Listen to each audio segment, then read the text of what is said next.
上年秋分，新界元朗一位58歲街坊阿蓮揸住個磨損發黑嘅長款真皮銀包，揸車半個鐘專程嚟我輪椅工作室。那日落住毛毛秋雨，濕氣偏重。阿蓮坐低之後，手心一直發涼，落座第一句就長長嘆氣，語氣滿是半生無力同無奈。飛哥，我做人一世勤力本分，冇偷懶，冇揮霍，冇賭博爛玩，冇外好應酬。朝早6點天光未亮就去街市批生鮮雜貨，夜晚10點街市收檔先敢關燈關門。夫妻二人日日捱日曬雨淋，做街坊小生意，待人客氣，從不克扣散戶小錢。點解打拼幾十年，一分安穩，錢都儲唔落？旺季客流好，明明到手營收可觀，轉頭屋企就必有事端破財，家電突然燒壞要換新，親友臨時開口借錢周轉，自身慢病覆診開藥，鄰里小事破財消災。總而言之，賺幾多散幾多，手頭上永遠留唔住活水積蓄。我試過換財位，試過戴招財手串，試過初一15上香祈福，財運依舊冇起色。到底係我命自帶窮運，八字天生缺財，還是居家風水死死擋住我求財之路？我當時冇急住提筆睇佢八字，冇起身勘察佢屋企大門財位，只抬手指台面，輕聲叫佢打開隨身日日貼身帶嘅銀包，攤開喺自然光底下，唔好遮擋，唔好收攏。銀包一開，夾層雜物堆疊凌亂，紙幣頭尾亂放。我一眼就看透半生流財難嘅根源所在。我抬眼放緩語氣，同佢講：你唔係命唔帶財，你唔係賺唔到血汗錢，你更加唔係福報淺薄，你係無知無覺，日日親手將自身本命財氣、居家合家正財慢悠悠硬生生推出門口，推出街外消散。你拼盡全力外出求財，你日常生活隨身散財，道行再旺嘅流年財運都頂唔住日復一日嘅無意識外泄。阿蓮即刻坐直身子，眉眼滿是不解，下意識握緊手上銀包，反問我：銀包只係一個裝錢放證件嘅普通物件，材質完好，冇穿洞冇爆裂，平日愛惜使用，點解可以左右一輩子財運？我從唔會攞銀包亂擺亂放，點解會悄悄推走自身財氣？呢句問話係全香港珠三角90%普通人一輩子嘅求財誤區。今日我不講晦劫八字偏財，不講入戶財位佈局，不講流年拜神改運，專講最接地氣、最容易被世人忽略，行內老師傅極少外傳嘅隨身人際風水、銀包本命財富風水。延役58年，我坐輪椅半生官氣運，常年同港台數十位深耕命理40年以上老師傅坐而論道，業內達成不變定論：大風水改一生，大運隨身小物件定每日貧富。人一生財富從來分兩層，一層係屋企固定金庫財位，管一年大額財運，合家收入大細；一層係貼身銀包本命財富，管每日收支零碎福氣，不生積蓄流傳。屋企風水決定你能賺到幾多錢，銀包氣場決定你留得住幾多錢。太多人本末倒置，重金調理家居風水，卻從不打理貼身銀包，最後求財辛苦，存錢依舊艱難。好多人窮盡辦法，四處旺財，客廳擺聚寶盤，隨身帶貔貅、麒麟、廟宇，求取招財平安符，改動入戶大門方位，耗費時間金錢，到頭來依舊兩手空空，存款微薄。根源從來唔係外力福報唔夠，係自身隨身財富破損髒亂，日日自主竊走財氣。易經對卦主講人間財運，對五行屬金，主收納主流通，古籍批注收納不嚴，財氣自流，庫內混濁，萬福難留。簡單大白一句，銀包係成年人肉身相連第一貼身財富，財富雜亂破敗，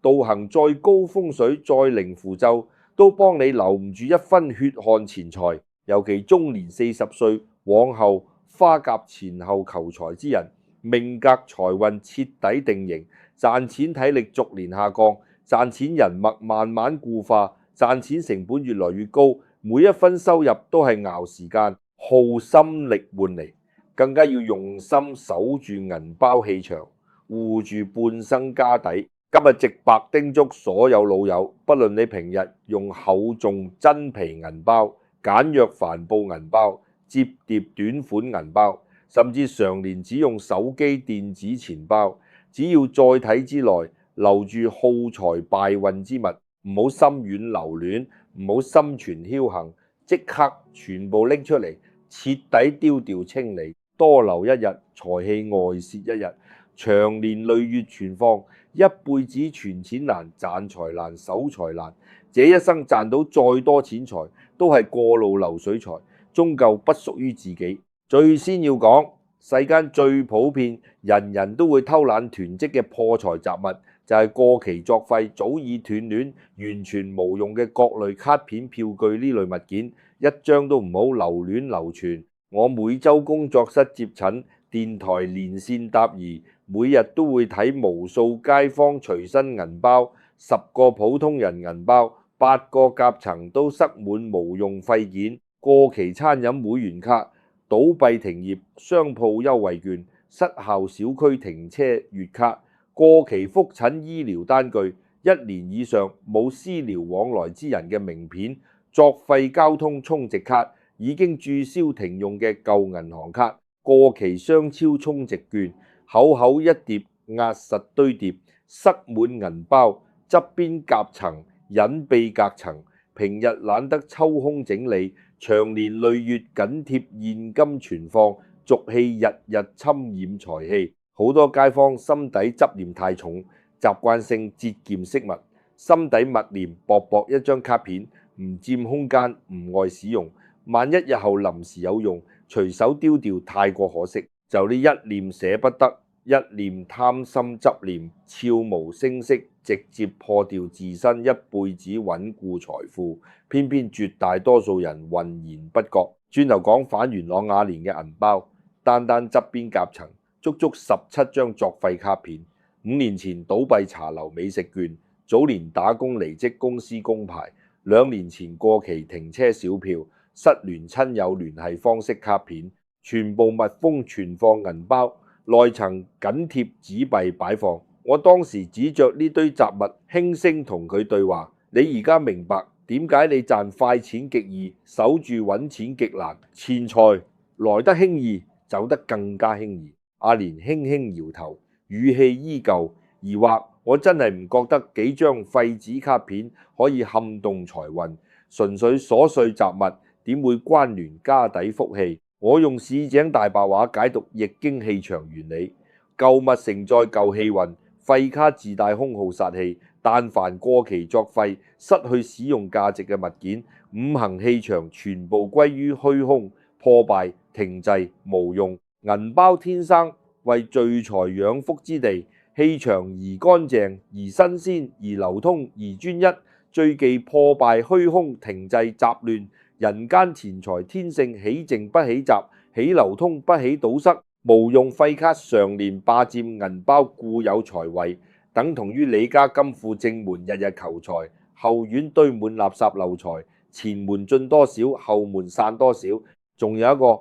行內老師傅閉口不談，民間代代相傳嘅命理鐵律：廢卡舊票代表世間斷掉嘅緣分、終止嘅機遇、消散嘅貴人福氣。長期貼身存放銀包，等於日日近身，觸碰破敗機緣。新財運、新貴人、新收入進唔來，舊財運、舊福氣、舊積蓄留唔住。老祖宗流傳老話：舊緣不退，新財不入。呢係人間氣運，天道守恒，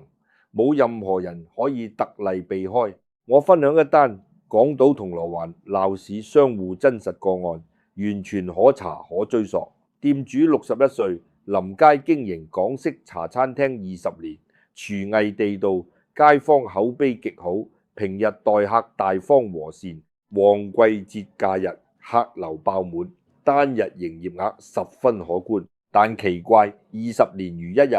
年底對賬盤點，賬戶一分結餘積蓄都冇。旺季賺到嘅錢全部用來墊付鋪租、維修廚具、賠償食客意外損耗，偶爾仲要自掏腰包周轉負債。店主重金請師傅調理餐廳財位，門口招財擺件，風水格局完全達標，財位乾淨規整，完全唔存在外部破財風水局。走訪收尾，我只叫店主打開日日隨身挎包入面嘅銀包，包內塞滿8年作廢、商戶對賬票據、過期餐飲執照複印件、早年離職後處員工名片、舊供貨商聯繫方式紙片，層層疊疊，牢牢包住包內現金。我現場勸佢即刻撕碎丟棄，全部雜物清空所有夾層，分區規整擺放錢幣證件即可。店主當時半信半疑，苦笑同我講：飛哥，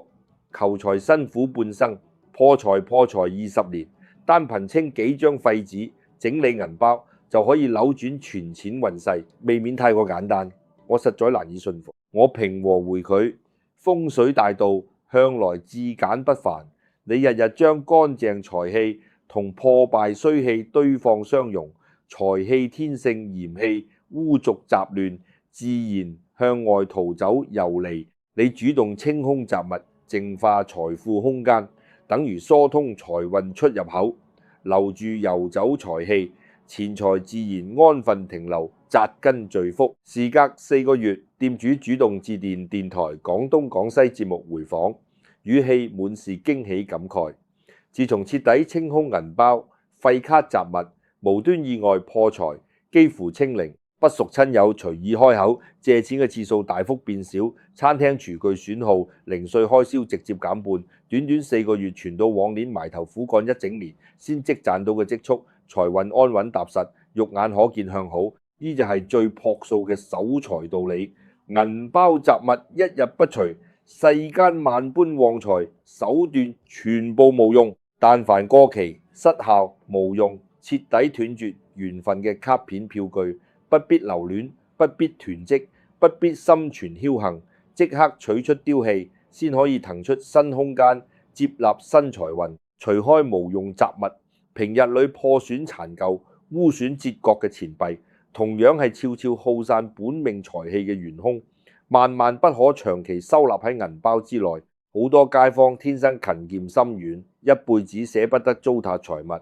遇到浸水發黑、邊角折斷、票面破損、霉點斑駁嘅紙幣，唔捨得去銀行兌換新，隨手壓實塞去銀包最底層，同嶄新平整現金混埋擺放。仲有一眾年長老友，一輩子節儉成性，習慣將零碎舊錢、爛損小錢摺疊壓實，深藏銀包內層暗格，心底覺得收好唔會遺失，積少成多，終究屬於自家家底。呢一份刻入骨子裏嘅節儉習慣，恰恰係普通人一輩子留不住錢財、守不住家底嘅最大病根。易經財篇有言：財貌影命格，錢商影運上。流通紙幣承載人間煙火財靈，全身平整紙鈔，陽氣充足，財氣純正旺盛，專一助人聚福聚財。破損老舊殘鈔，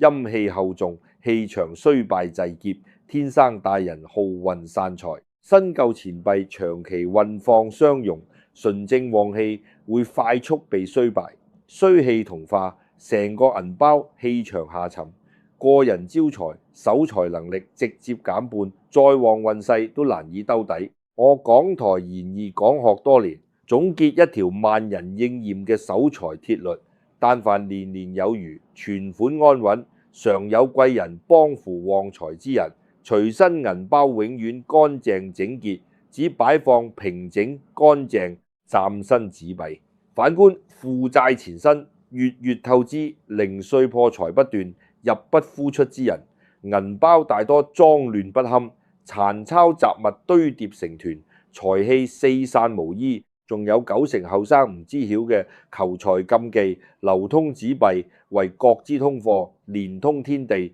市井人間財氣，絕對唔可以反向對接，唔可以蠻力折割壓實，唔可以隨手揉成團塞入銀包褲袋。由初節育錢幣，等同於節育自身命格財運，輕視錢財福報。好多後生貪圖一時方便，收錢隨手揉成團收納，一時省事，長年散財，日復一日耗光自身財氣，賺再多都留唔低落。直播間每日高頻追問，飛哥，外皮開裂，縫線脫落，遲給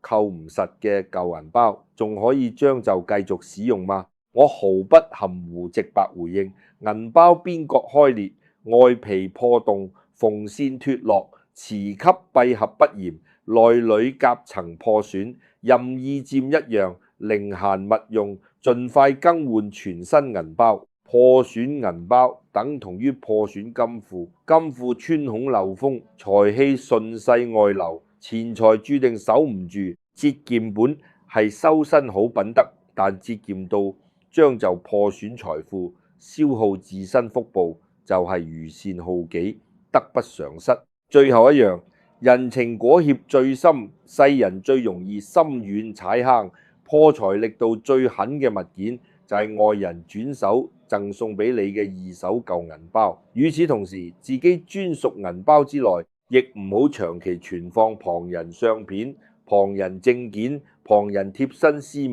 逢年過節、親友相聚、生日禮尚往來，好多親友好意十足，將自己閒置高端真皮銀包轉送俾晚輩使用。家中長輩自用多年，貼身銀包念及心意，轉手交付。晚輩求財守財，朋友換新輕車銀包，舊包品相完好無損，隨手轉送身邊熟人鄰里。大部分人心底覺得高端銀包價格不菲，隨意丟棄太過可惜，接手使用慳錢省心，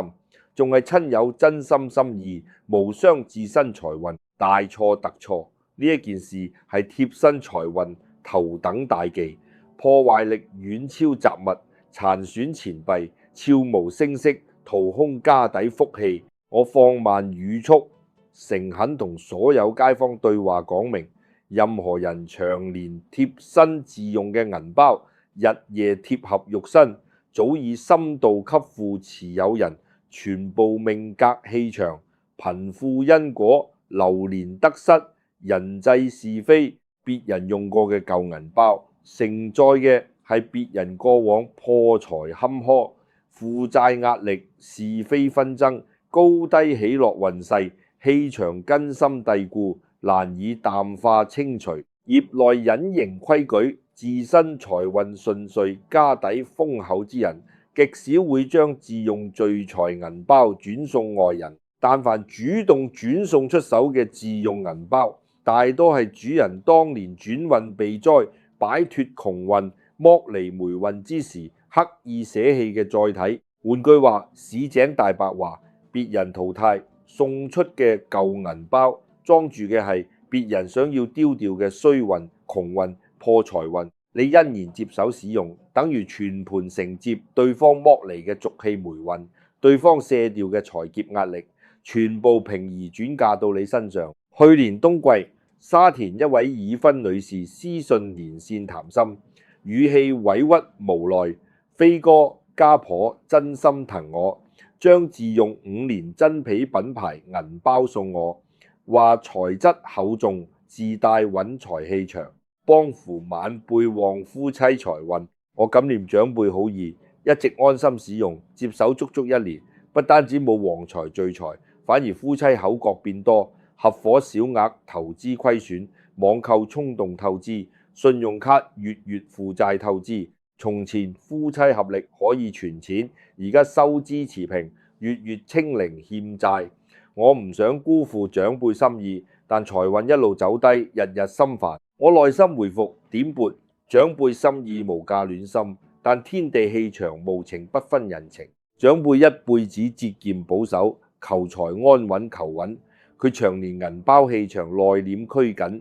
聚財體量偏少。年青人當下求財，需要活絡外放偏財氣場，二者氣場天生相沖相克，長期使用他人舊銀包，一生被困喺別人財運軌跡之內，收入難以突破上限，日日承接對方細碎小病，人際霉運。最優解法，禮貌答謝長輩心意，將舊包擺放儲物間供奉留念，絕不貼身使用，另行入手全新銀包，搭建專屬自己純淨無擾嘅本命財富。除此之外，再三叮囑自己專屬銀包之內唔好存放伴侶過往舊合照、朋友單人生活照、已故親友留念相片。相片所云聚念，銀包專一聚財聚氣，兩種氣場交織混雜，人間財氣會被人情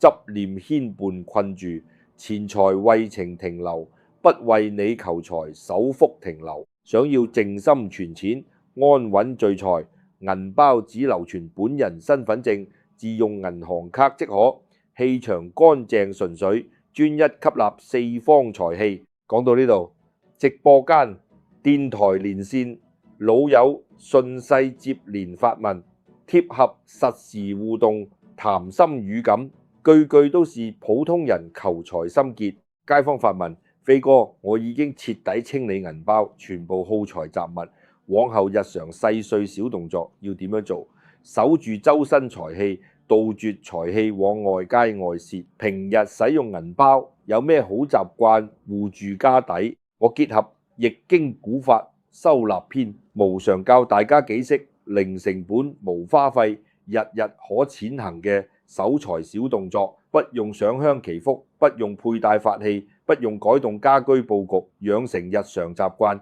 快速收口，外流錢財，適配男女老少，各行各業普通人踐行守財。平日收納錢幣，銀包做好分區歸類，錢幣卡片徹底分離擺放，所有紙質紙幣、人像頭像全部朝向銀包內側擺放收納，絕對唔可以頭像朝外，氣場隨心移動，錢幣朝外，財氣向外遊走消散，錢幣朝內，財氣向內紮根聚攏，守住每日財運。太多人隨手胡亂塞錢，頭尾亂放，日日無意識放錢，日日默默竊財，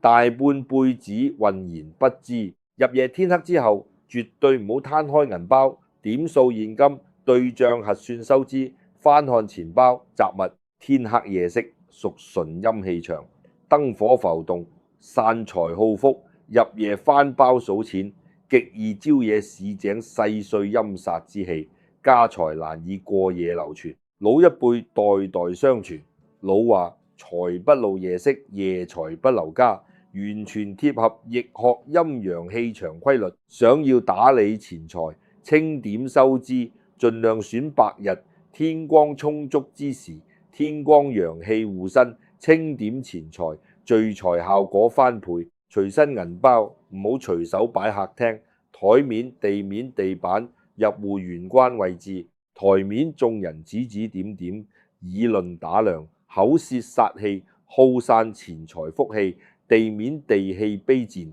節選錢幣，自帶靈性福報。玄關大門氣流直衝，進門吸納嘅財氣即刻順着大門外泄街頭。平日最好貼身安放，放入隨身包袋、內層上衣口袋，貼身即守財，氣場安穩不散。每月農曆初一、15兩日，抽空靜心3分鐘，清空銀包全部細碎雜物，輕柔擦拭銀包外皮，灰塵污跡，除塵即為除去周身窮氣晦氣，規整整理即為調和自身流年運勢。每月定時打理財富，包內氣場通透乾淨，全年求財順遂無憂，存錢順暢無阻，少有意外破財。街坊再問：飛哥，世人常講勤儉有福，點解越節儉惜物，越捨不得丟舊物嘅人，反而越難存錢？節儉唔係積攢福報嗎？我講一句，半生輪椅，閱盡人情，通透世故嘅真心話。節儉從來分兩種心性，一種係惜物守福，一種係執念囤積耗運。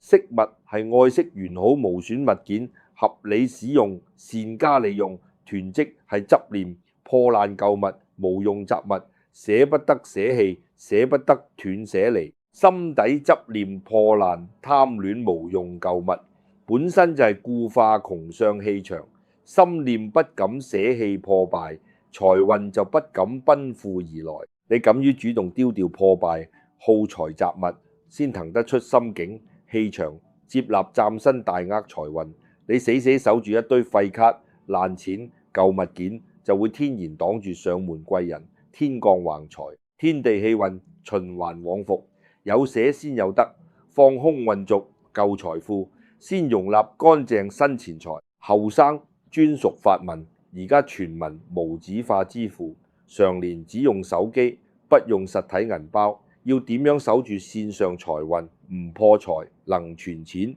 貼合當下時代，專門答疑年青粉絲。智能手機就係當代世人新式貼身銀包。手機屏幕碎裂破損，手機殼堆滿過期貼紙，網紅舊掛件，負能量掛飾，微信相冊堆滿過期借貸帳單，糾紛聊天截圖，催債對話記錄。氣場等同於髒亂破敗實體銀包一樣，日日線上耗財破財。後生想要線上安穩聚財，守住線上收入，做好3件小事即可。手機碎裂，及時換屏修復，定期刪除相冊過期帳單，糾紛負能量截圖，選用簡約純色乾淨手機殼，唔堆砌雜亂配飾，電子財富乾淨通透。線上收支先可以結餘留財，線上財運同實體銀包易學氣場道理完全相通。